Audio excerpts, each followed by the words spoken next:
도널드 트럼프 미국 대통령이 4월 2일로 예고한 상호 관세 발표 전에 자동차에 대한 관세 조치를 먼저 발표할 가능성을 시사했습니다. 네, 관련 내용은 보도국 연결해 들어보죠. 정래원 기자. 네, 트럼프 대통령은 며칠 뒤 자동차와 반도체, 목재 관련 추가 관세 발표가 있을 것이라고 밝혔습니다. 백악관에서 열린 현대차 그룹의 대미 투자 발표 행사에서였는데요.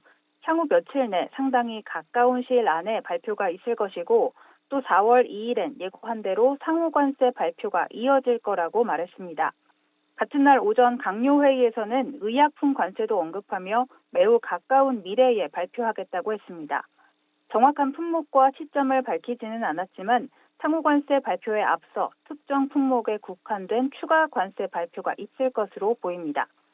트럼프 대통령이 앞서 자동차와 반도체, 의약품 관세를 언급하면서 제시한 관세율은 25%였습니다. 자동차와 반도체는 특히 우리나라의 대미 수출 의존도가 높은 품목인데요. 이 행사에서 정의선 현대차 그룹 회장은 210억 달러, 우리 돈 약 31조 원 규모의 대미 투자 계획을 발표했습니다. 트럼프 2기 행정부가 출범한 이후 한국 기업에서는 처음 나온 대규모 투자 계획이었는데요. 트럼프 대통령은 현대차는 관세를 내지 않아도 된다라고 화답했습니다. 네, 이렇게 다음 달 2일로 예고되는 상호 관세에 각국이 촉각을 곤두세우고 있는데 그런데 이 상호 관세가 또 일부 국가를 제외하고 부과할 수도 있다고 했다고요? 그렇습니다. 부문별 추가 관세 예고와 더불어 혼란을 더하는 또 하나의 발언이었는데요. 트럼프 대통령은 이 행사에서 취재진의 상호 관세 관련 질문에 많은 국가에 면제를 해줄 수도 있다라고 답했습니다.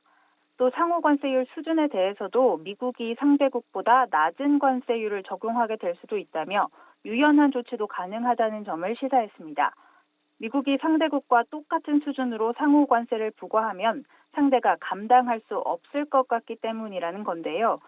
앞서 일부 국가들의 부가가치세마저 관세로 해석해서 똑같이 대응하겠다고 밝혔던 것과 비교하면 협상의 여지를 크게 확대한 셈입니다. 다만 상호관세에 앞서 특정 부문 관세를 발표하는 것이 상호관세 부과에 어떤 변화를 불러올지는 다소 불분명합니다. 백악관 관계자는 CNBC에 상호관세의 부문별 관세도 적용될지에 대한 최종적 결정은 내려지지 않았다라고 전했습니다. 이에 블룸버그 통신은 관세 발표 계획에 대한 혼란이 가중됐다라고 평가했습니다. 지금까지 보도국에서 전해드렸습니다.